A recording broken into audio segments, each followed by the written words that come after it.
Abrihan na to ato ang Bible sa Matthew chapter 4. Since ang ato ang kuan karon tema sa ato ang karon nga bulan about soul winning, so related ang ato ang topic karong gabi una. In the book of Matthew chapter 4, verse 17 down to 22. Matthew chapter 4 verse 17 down to 22. Atong balus-balusan sa pagbasa. Ako sa 17, kamo sa 18. Dayon magdungan ta sa verse 22. Amen? Are you there? Okay lang mo? Okay, ayo kabalaka kani nga wali dali ra gyud kay mahuman. Dali ra kay mahuman. Okay, the Bible says in verse 17, from that time Jesus began to preach and to say, repent, for the kingdom of heaven is at hand.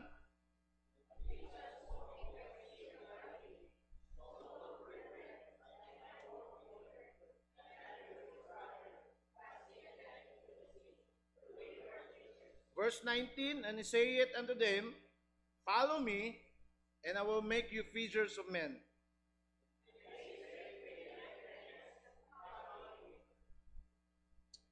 Verse 21, and going on from thence, he saw other two brethren, James the son of Zebedee, and John his brother, in a ship with Zebedee their father, mending their nets, and he called them. Verse 22, altogether ready, go. And they immediately left the ship their father, and follow me. Oh, alright. So ato ang title, sa ato ang mensahe karong gabi una, is about the most noble job on earth. The most noble job on earth. Unta, paghuman natog simba karong gabi una, atong ma-realize na kita as Christians have the most noble job on earth. Palihog ko, mag-ampo ta, dungo sa ulo. Let's pray, kanimo Aman, Lord, ako nagaduol diya sa imong trono. Una sa tanan, Lord, kung naama kay nakita nga dili maayo, hugaw sa kuwang kinabuhi, Lord, please, ako naghangyo, limpyo ako, karong gabi na, Ginoo. Tabangi in taon ko, Lord, nga kiningawali, Ginoo, nga mahimong panalangin sa imong mga kaigsunan. Salamat, Lord, sa mga katawhan nimo nga ni anhi diri, Ginoo, alang sa pagpaminaw sa imong pulong. Lord, gamita ako ang baba, Lord, nga mahimong channel blessing sa akong mga kaigsunan, Lord. Akong giilang nga wala gyud ko mahimo, Lord, kung wala ang imong tabang. Busa, Lord, tabangi ko na kining mensahe, Ginoo, gikan gyud kanimo, dili ako, Lord. Lord, kining tanan, akong ginatugyan kanimo sa ngalan ni Jesus. Amen. Palihog ko maglingkod ang tanan. Now, three things nga atong makita sa atong text tonight nga makaingon ta why Christians have the most noble job on earth. Three things, and I'll be done. But before that, let me share to you a brief context of the story. Now, this is actually the starting point of the ministry of our Lord Jesus Christ. Mo ni sinugdan na kaninga panahon na nag-start gyud si Jesus Christ ani mao gyud ni pagsugod niya. No? We can see in chapter 3 verse 13, kung moatras lang daw sa ka-chapter, we can see here the baptism of Jesus Christ. So, diya na to makita ang baptism of Jesus Christ. The Bible says, anang chapter 3 verse 13, then cometh Jesus from Galilee to Jordan. Now, speaking of Galilee from Jordan, Galilee to Jordan, no, the distance between Galilee to Jordan, it's about 105 kilometers. 105 kilometers. Giadto gyud na ni Jesus Christ in order to follow the will of God, nga magpabautismo kang John the Baptist. So the baptism of Jesus Christ. Kung imo nang biyayon ro magsakay tag bus, na mga sakyanan, pwede na makaya na to kung mudagan lang og 40 kilometers per hour. According sa akong research, pwede ta maabot na 2 hours. Pero kung atong imagine wa pa sakyanan sa una, baktas lang gyud. Baklay lang gyud. So how many hours? So gihimo gyapon to ni Jesus Christ kay mao man ang kabubuton sa man nga magpabautismo kang John the Baptist. Are you glad nga baptista? Naabot man naamong si John the Baptist. All right, padayon ta. No? The Lord obeyed his father to be baptized by John the Baptist. After that, we can see in Matthew chapter 4, verse 1, the temptation of Jesus Christ. Amen? The temptation of Jesus Christ. The Bible says, ingon dira, Matthew chapter 4, verse 1, then was Jesus led up of the Spirit into the wilderness to be tempted of the devil. To be tempted of the devil. Then lastly, sa atong text nga atong gibasa ganina, no, mao ni siya ang ginatawag nga the calling of the first disciples. Okay pa mo? Murag luya. The calling of the first disciples. No, makita nato sa Matthew chapter 4, verse 17, 22. From that time, Jesus began to preach and to say, repent for the kingdom of heaven is at hand. By the way, before kumbaga na preach or nawali ni Jesus Christ kining repent for the kingdom of heaven is at hand. Kabalo ba mo na apay nauna nagwali ana? Kabalo mo kinsa kung ato lang taon sa atong gibasa ganina sa Matthew chapter 3 kung ato lang taon, in those days, verse 1, in those days came John the Baptist preaching in the wilderness of Judea, verse 2, and saying, repent ye, for the kingdom of heaven is at hand. So before ka Jesus Christ nga nagsangyaw siya ng repent for the kingdom of heaven, naanay nagprepare sa iyang agianan. Wala o kabalo ta kinsa ginaan nagprepare, nagaandam sa dalan ni Jesus Christ. Kinsa gani si John the Baptist. So makita nato diya nga giandam gyud ni John the Baptist og ingon sa Bible sa 17 mao putoy giingon ni Jesus Christ. Sa 18 sa atong text, and Jesus walking by the Sea of Galilee saw two brethren, Simon called Peter and Andrew, no, his brother. So kung atong lantaw na to ang istorya between kang Peter o kang Andrew, kinsay unang naka-encounter or na-meet ni Jesus Christ? Si Andrew, si Peter? Si? Dili. Si Andrew. Si Andrew ang una. O kana si Andrew, disipulo gina siya ni John the Baptist. So originally, under siya kang John the Baptist. Maubi atong sa panahon nga nakita nila si Jesus Christ na mauna, di ba nisumbong siya kang John the Baptist? Wala. Siya nakita na mo dito ba nga nagaayog mga pungkol, nagaayogan ng mga buta, magibalita niya. Di ba ka-remember mo sa story? Mo to apil to si Andrew ato. Si Andrew og iyang giignan iyang igsuon, I have found the Messiah. Mo to si Jesus Christ. So padayon ta casting into na ingon sa Bible, casting a net into the sea, si Simon o si Andrew, for they were fishers. Sa 19, and he saith unto them, follow me, and I will make you fishers of men. Verse 20, and they straightway left their nets and followed him. Sa 21, and going on from thence, naanapoy duwa ka higala, or igsuon, he saw other two brethren, James, the son of Zebedee, and John his brother, in a ship with Zebedee their father, mending their nets, and he called them. And they immediately left the ship and their father, and followed him.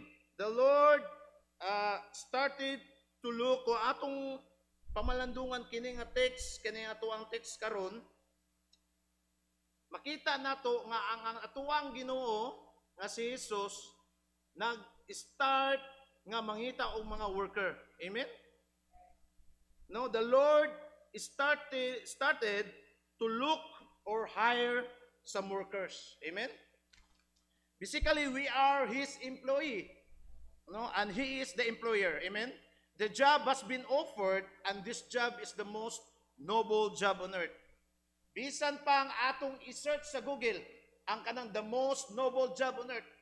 Kabalo mo, ang sa resulta, wala kay makita. Bisan pa si Google, dili siya maka-produce or maka-provide og answer. The most noble job on earth. Noble job noon, like teaching, like medicine. Kana, bilong na sila sa noble job. Pero kung mayroon kag the most noble job on earth, wala kay makita. Wala kay gitry na nako. Pero ikaw, kung gusto ka, pwede nimo sila yan. Basig na aday pod. Pero I believe wala na lain na the most noble job on earth mao ni kaniyang ato ang pagahisgutan karon, no? Okay lang mo? Okay. So, walay appeal gyud ang noble job nga makita nato like sama sa akong gingon teaching medicine, syempre why appeal ang kontraktor ana. No, di gina siya noble. Okay. Let's see three things why Christians have the most noble job on earth, and I'll be done. Number one. Andam mo? Because number one, we are hired by God. Number one, why Christians have the most noble job on earth? Point number one, because we are hired by God. Dili ba na pribileyo igsoon nga kita gi-hired sa Ginoo para magtrabaho niya? The Lord, the creator of the whole universe, hired us. Just like what happened to the first disciples in Matthew chapter 4, verse 18 to 19. No? The Lord himself, the owner and the CEO, called us to work for him. Aren't we glad? No, aren't we glad? Aren't we glad for that? Kanunay tang makadungog ani nga praise. We are saved to what? We are called, we are called to serve, no? But the question is, ano yung pangutana? The question is, do we understand that phrase? We are called to serve. Kaninga text atong kaninga topic atong gibasa ganina. The first disciples were called to serve. No? Kining pagsimba, kabalo man gyud nga dili pa man gyud ni serbisyo. Amen? Dili pa man ni, wala pa nag-start ang ato ang work, no? Kumbaga, kumbaga wala pa ta nagahimo sa atong trabaho. Ani kumbaga orientation pa lang ni kining pagsimba. Kumbaga input pa lang ni para naatay output. Tama ba? Amen. Ang pagsimba, this is not actually ang ato ang pagserbisyo sa Ginoo. Mura ra taga orientation ba sa usa ka kumpanya para naay input, para naay output kung say proper himuon. Amen. Para naatay kuan ba, nahinumduman ako katong pagsulod nako sa Shopee, nang-apply ko sa Shopee. Nagpasa lang og kanang mga requirements. After ato Brad, ni diretso lang ingon, kuya, ugma sugod na ka. Ha? Mao ba ma'am? Wala gi orienti, wala gi istorya basi kung sa lang unsa ko himuon. Wala gyud. Walay orientation na itabo. Kabalo mo unsay resulta? Wala na kandi mao. Lisod kayo mag-start kag trabaho nga walay orientation. Kabalo ko diha ka sa mga naay mga trabaho diha, no? Lisod magtrabaho nga orientation. Inana po na sa atong kinabuhi, sa Kristohanon nga kinabuhi. Lisod maghimo sa ato ang trabaho spiritually if we are not willing to go to church. Amen? Dili pa ni mao ang serbisyo nga ginaingon, kanang ginaingon nga praise that we are called to serve, no? For us to perform the job properly, ang Kristohanon nga paglantaw niya nga ang pagsimba is burden, no? Kabug-aton nga ang pagsimba, naatay problema diya. If we are struggling to go to church to hear some words of God as an orientation, well, we cannot perform the job properly. No? Lisod na magtrabaho sa usa kumpanya nga walay meeting o walay orientation.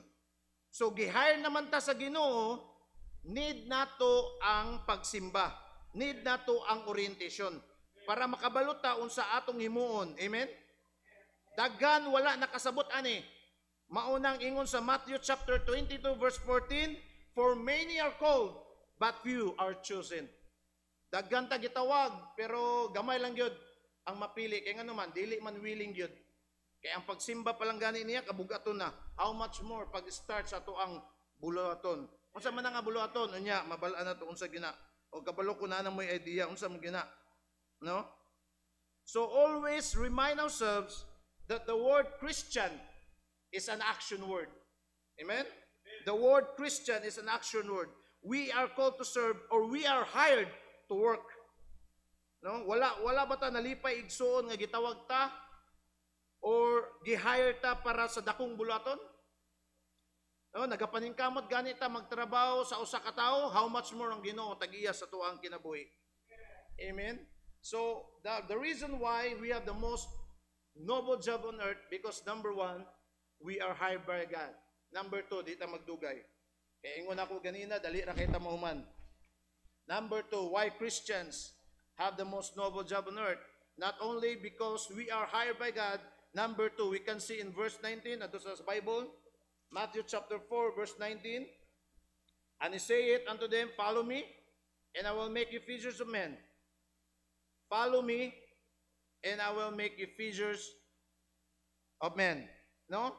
So makita nato diya mga igsuon, di lang kay gihire ta sa Ginoo, makita nato diya na ay instant nga promotion.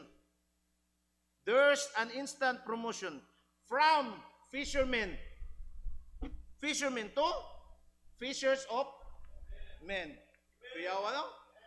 Fishers. Ayon ninyo imuag literal pag-ingon ni Jesus Christ of fishers of men. No? Metaphor lang na gigamit ni Jesus Christ. Kumbaga, iyang gigamit na kana nga phrase, fishers of men, para makatch up dayon sa mga walay grado like Simon, Andrew, James. Kaya wala mo na yung mga grado. Kaya kana sila, mangingisda man yun na sila. Kabalo ka ni Jesus Christ nga kada istorya na i-relate niya sa ilang kinabuhi. So pag-aingon niya, follow me and I will make you fishers of men, naa din sila idea.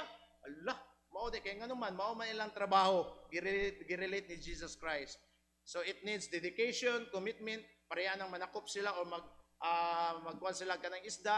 No, dili pwede wala kay patience, dili pwede wala kay dedication, commitment, no?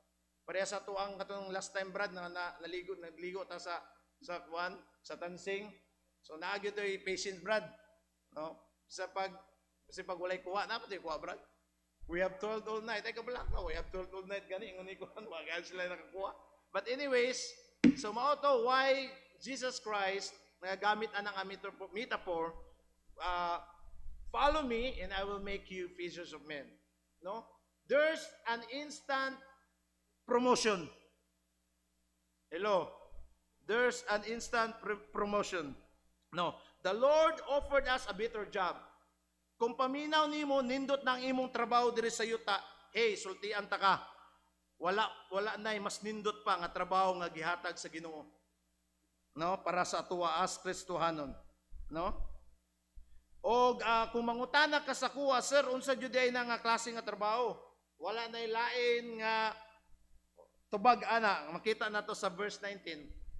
Follow me and I will make you fishers of men.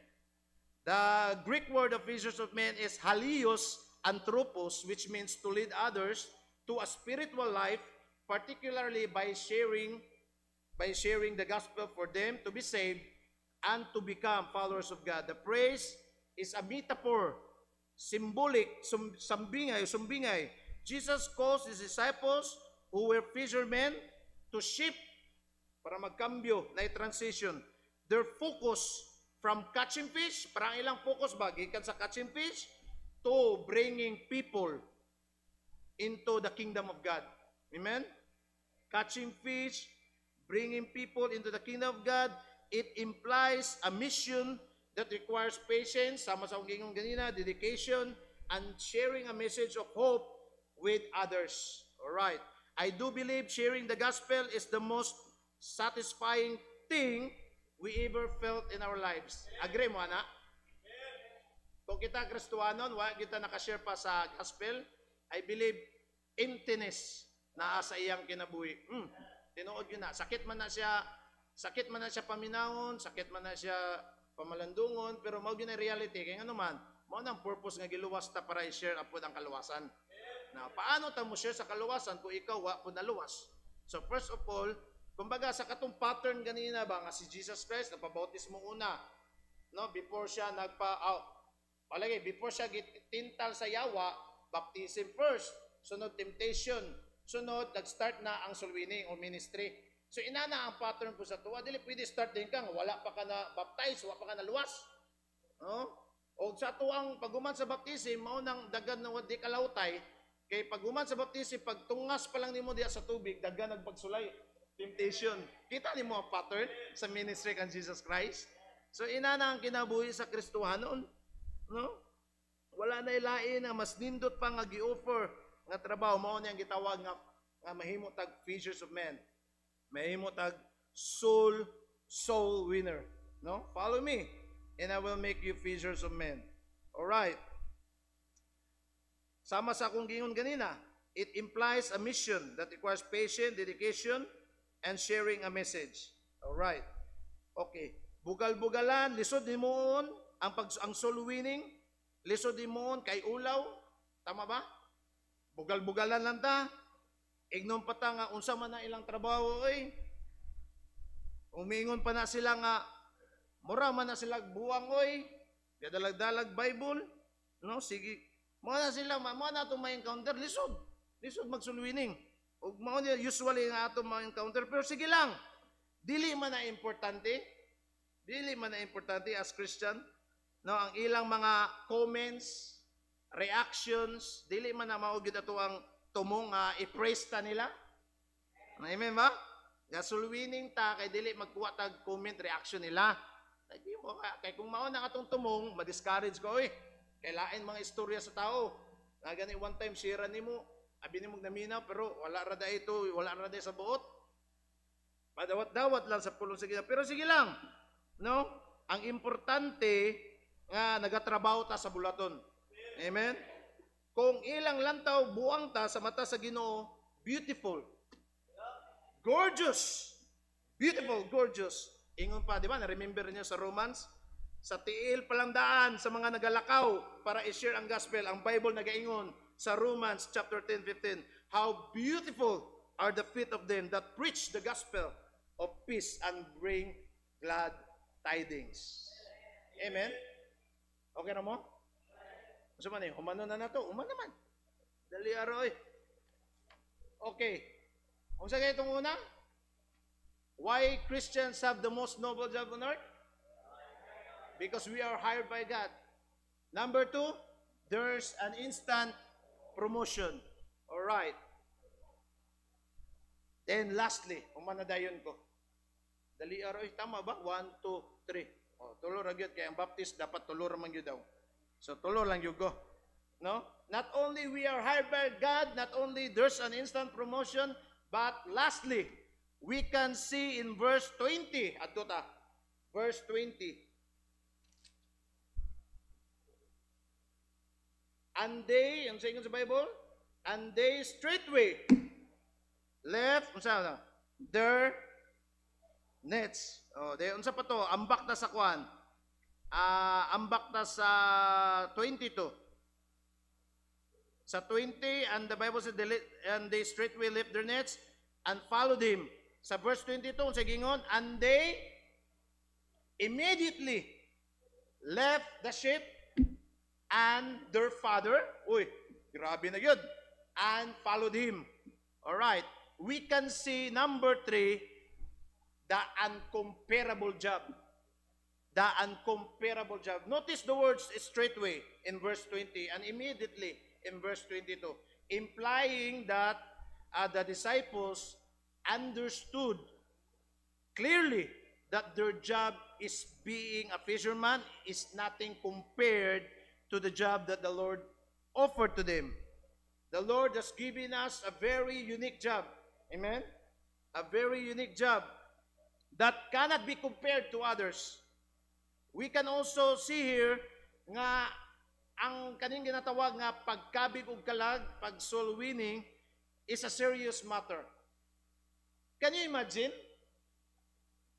Pagbaktas ni Jesus Christ, pagkakita nila, pagtawag nila, oy, ali mo, follow me. Sunod mo nako, kay imuon mo nako kanang kuan, fishers of men.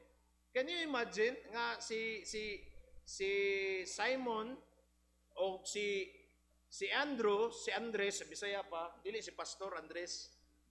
Andres mga nasa Bisaya, Cebuano. Wala niyo napansin ang ingon na raw unsa ka serious, and they straightway left their nets and followed him. Wala man gani sila nagkaroon og chance nga sa tawag ani kana maghipos silang mga butang ba. Wa man tayo makita.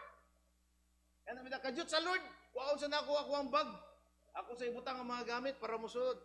Ang ingon sa Bible, straightway. Straightway. No? Left their nets and followed him. Makita na to how serious ang kini nga buluaton. They did not even pack up their things when they left. You see, this job, soul winning, is very serious and uncomparable.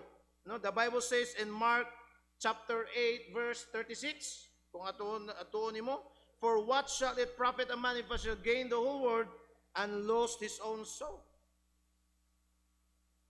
Oh, ang key words diya sa tuang gibasa ganina sa verse 22 is straightway. Verse 20, and they straightway left their nets and followed him. Straightway, then sa 22, and immediately, mo na ang keywords that our job is a very serious job. Amen? Straightway and immediately. Gani si Simon ug si Andrew, grabe ang ilang gihimo, net ramang gyud. Alam tawag gani, tutukan yung Bible. Pansina gani. Pansina. And they straightway left. Kung sa'y gilip nila? Nets. Oh. Pansina ang sa 22. Kang John o kang James. And they immediately left. Kung sa'y gibot gingon? The sheep and their father. Oh. Net, sheep, apil pa ang amahan, apil pang papa, gibiyaan. You see, unsa ka importante na sa tong kinabuhi, ato ang job, di ba? Ato ang trabaho diri sa yuta, importante man. The Bible says, straightway left their nets. O ang sheep, gibiyaan. O grabe na gyud ang papa, gibiyaan. Diya, makita gyud na to ba? Nga di gyud basta-basta. This job is uncomparable job. Amen ba? Okay. When they left, you see the job so winning. Mao gini. Sama sa ingon ako sa Mark 8:36. Okay. Or ingon pa dire that ingon pa niya dito sa verse 37, or what shall a man give in exchange for his souls? Wala gyud. Wala gyud. Now you see, this job is uncomparable. Even there is joy in the presence of angels of God over one sinner nga naga-panginulso sa Ginoo. Can you imagine? Kung maglakaw ka, nalay usa nga maluwas, nalay usa nga giwitnisan, tibuok anghel sa langit magsadya. Isa lang nakabuok, how much more? Na iduwa, tulo, upat. We can see that this job is a serious job, an uncomparable job. Alright, there is joy in the presence of angels. Dapat ato nang himuon og kanang inspiration. Amen ba? As a soul winner, kung maglakaw ta para sa bulaton sa Ginoo, no? Now why? So those are the reasons why Christians have the most noble job on earth. Number 1, we are hired by God. Number 2, there's an instant promotion. Number 3, the uncomparable job. Sa ito ang conclusion. Okay lang mo? Pauman ako. Pauman na. So the company is still hiring. Good news. Good news kayo eh. Dili paulahi. The kingdom of heaven is still hiring, is still looking for someone, saved person who is willing to work. The question is, are you willing to work for the Lord?